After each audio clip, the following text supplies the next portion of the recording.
noticias en CNN Tarde en compañía de la subeditora del área internacional, la periodista Isel Guerra, y vamos a poner el foco para partir, Isel, en Venezuela. Sí. Bienvenida y buenas tardes. ¿Cómo estás, José? Sí, lamentablemente, ¿no? Sigue creciendo la cifra de víctimas fatales. El último balance que han entregado aquí las autoridades hablan de más de 1.700 personas fallecidas y con ello también otras 5.000 que han resultado heridas producto de los 12 terremotos que se reportaron el pasado 24 de junio en la tarde en el norte de Venezuela. Y claro, con labores de búsqueda y de rescate que se mantienen en las diferentes zonas de este país, pero sin embargo, y ya lo habíamos señalado la semana pasada, esta ventana de oportunidad o ventana de oro, como se le llama este periodo entre 48 a 72 horas en rigor, ya finalizó el fin de semana recién pasado. Independiente de eso, aquí la presidenta interina de Venezuela insiste que mantiene la esperanza de poder encontrar con vida a personas que pudieran todavía estar bajo los escombros,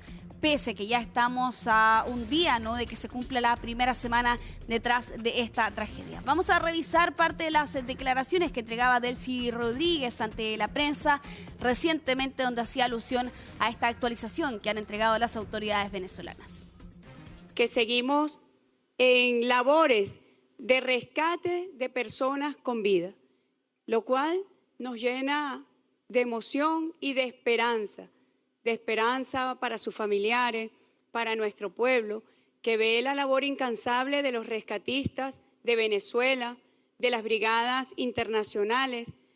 Seguimos sumando ya 30 países se encuentran en Venezuela en una labor loable para salvar vidas, para rescatar vidas y para participar y apoyar a nuestro pueblo en estas horas tan difíciles. Sí, son días bastante complejos para Venezuela, sobre todo cuando conforme avanza la tragedia se comienza a tomar mayor dimensión respecto de lo que ha sido esta catástrofe. Vamos a revisar imágenes satelitales del antes y el después de diferentes zonas de Venezuela. Lo están viendo ustedes ahí en pantalla, parte de un informe que presentaba durante esta jornada CNN.com, donde hace alusión a estos registros, donde pueden ver la destrucción y cómo en rigor eran estas zonas hasta días antes, ¿no?, de lo que ocurrió el pasado día miércoles. Verdaderos edificios que han terminado en el suelo, totalmente destruidos. Son imágenes bastante dramáticas, pero que finalmente dan cuenta, por cierto, de la extensión que ha tenido este terremoto, sobre todo en el norte de Venezuela. Hay cifras bastante dispares y esta sin duda es la imagen más dramática, ¿no?, de estos edificios.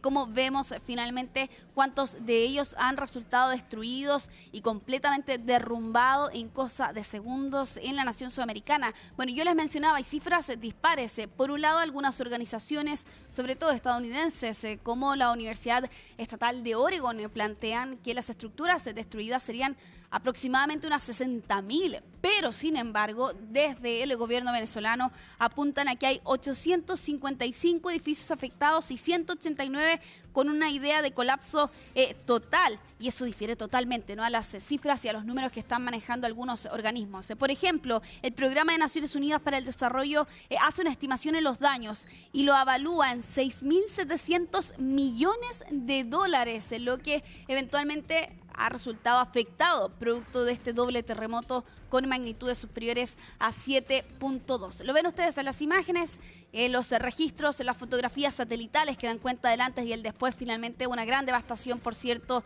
en Venezuela, y estos registros son uno de los tantos, ¿no?, objetos para poder dimensionar lo que ha sido esta verdadera catástrofe en la nación venezolana. En la línea con eso también de lo que han sido los rescates durante estas últimas jornadas, se ha hecho virales unas imágenes, unos registros del ministro del Interior de Venezuela, Diosdado Cabello, quien se enfrenta o tiene un fuerte cruce en rigor con un rescatista estadounidense, que lo que se puede apreciar en esta imagen, este hombre intenta abrirse paso hacia lo que, según él señala, es una persona que estaría con vida, y allí él plantea, hay alguien aquí que está gritando auxilio. Sin embargo, frente a él está el ministro del Interior, donde ninguna de estas dos personas cede, y vemos cómo evidentemente crece la tensión. El oficialismo se ha mantenido en silencio respecto de este episodio, no hay mayores antecedentes sobre lo que ocurrió exactamente en ese lugar, pero claro, también un debate que se ha instalado, por cierto, en Venezuela, del rol de las autoridades del régimen chavista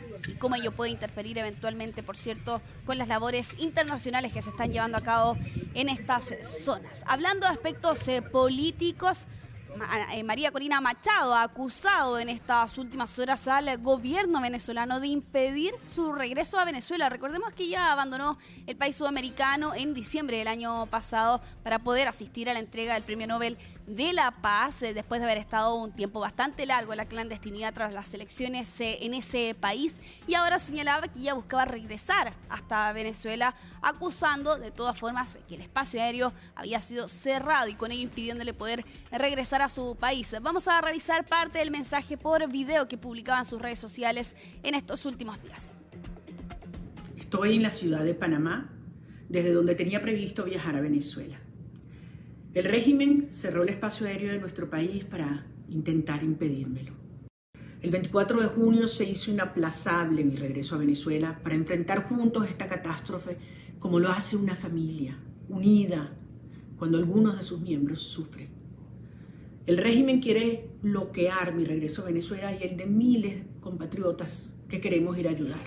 Nos quedamos en la región, vamos a estar actualizando, por cierto, lo que está ocurriendo en Venezuela, pero también otra de las noticias que han marcado la agenda internacional en estas últimas horas es lo que ha ocurrido en Perú. Después de 22 días de escrutinio, finalmente la OMPE, que es la Oficina Nacional de los Procesos Electorales en la nación vecina, ha determinado que Keiko Fujimori ha ganado la presidencia tras haber conseguido el 100% del conteo de los votos tras la segunda vuelta que vimos a principios de este mes. Y aquí Fujimori gana con el 50.135% de los votos, superando a Roberto Sánchez por una diferencia de 49.000 votos aproximadamente. La cuarta es la vencida para Fujimori después de haber intentado, por cierto, llegar a la presidencia en 2011 ante Humala, ante PPK en 2016 y finalmente el 2021 ante Pedro Castillo. Y claro, con un hecho simbólico, es la primera mujer elegida en Perú que llega a la presidencia. Dina Boluarte lo hizo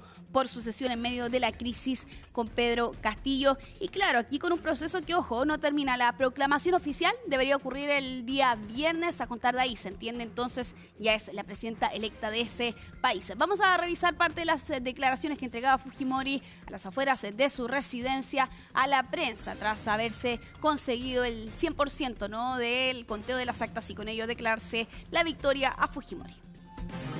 No, esta es la cuarta postulación. Creo que mi mensaje, sobre todo a los jóvenes, hay este refrán que dice: a la tercera va la vencida. En este caso, hemos demostrado que no es a la tercera, que uno nunca debe darse por vencido, que a lo largo de la vida uno va a enfrentar retos, pruebas, pero con esfuerzo, con perseverancia, uno puede conseguir sus objetivos. De todas maneras, vamos a esperar unos días. Entiendo que el Jurado Nacional de Elecciones ha dicho que la proclamación lo hace al final de la semana, y luego también esperar las credenciales. Tenemos que nombrar los equipos de transferencia y armar el gabinete. Vamos a avanzar en esta revisión internacional, nos alejamos de nuestra región, nos vamos hasta Europa porque en estas últimas horas Ucrania ha lanzado uno de sus mayores ataques con drones contra Rusia, y lo están viendo ustedes en las imágenes y en las fotografías de esta jornada, segunda vez en poco más de una semana que Ucrania lanza un ataque gigantesco a uno de los mayores centros de comunicaciones por satélite que tiene Rusia en Dubna, al norte de Moscú. Aquí Rusia no ha confirmado el ataque a este centro, sino que habla más bien de un edificio administrativo, pero lo que se ha podido conocer es que en uno de estos ataques también moría un menor de 6 meses, y mientras otras 4 también resultaban heridas, aunque todas ellas fueron rescatadas. Ucrania busca presionar a Rusia con ataques cada vez más profundos y sobre todo a instalaciones energéticas, como lo son las refinerías de petróleo. También relacionado con Ucrania y en Europa, atención con esta información que llega desde Mónaco, este apacible y una acaudalada ciudad-estado ubicada, por cierto, allí en Europa, porque hubo un intento de asesinato con un paquete bomba contra un empresario ucraniano que había abandonado su país natal, que incluso había renunciado a su ciudadanía ucraniana en 2019 y que finalmente fue objeto, ¿no?, de este atentado con una bomba que, si bien no deja muertes, sí 13 personas resultaron lesionadas, 2 adultos y un niño. Y ahora este sospechoso, que no ha sido identificado, está siendo buscado por la policía tras haber instalado este paquete bomba en este edificio residencial en esta ciudad-estado en Mónaco. Nos quedamos en Europa con estas imágenes que vamos a ir cerrando esta revisión internacional en el centro de Atenas, José, con este edificio que se derrumbó por causas que están en investigación en el centro de la capital de Grecia, con este derrumbe parcial de este edificio de 4 pisos que estaba colindante a un edificio que estaba en obras, pero que hasta este momento no se ha explicado la razón que pudo haber originado, por cierto, este derrumbe parcial y que hasta este momento no deja personas fallecidas, pero es una noticia en desarrollo. 3 personas pudieron abandonar esta estructura, mientras una cuarta persona, una joven que estuvo varias horas desaparecida, finalmente fue rescatada. Todavía hay otras personas que están siendo buscadas, José, a esta hora a raíz de este hecho que ocurría hoy más temprano en Grecia. Bien, y a propósito de emergencias, Venezuela se ha actualizado la cifra de fallecidos, 1943, nos informa nuestra productora ejecutiva Francisca Molina a esta hora. Isel Guerra, gracias por esta información, te espero mañana. Nos vemos mañana, José. Que estés muy bien, buena tarde. Chao. Junto a Isel Guerra del área internacional estamos llegando al final de esta edición de CNN Tarde con imágenes del litoral central. Gracias por estar ahí, nos reencontramos en CNN Tiempo.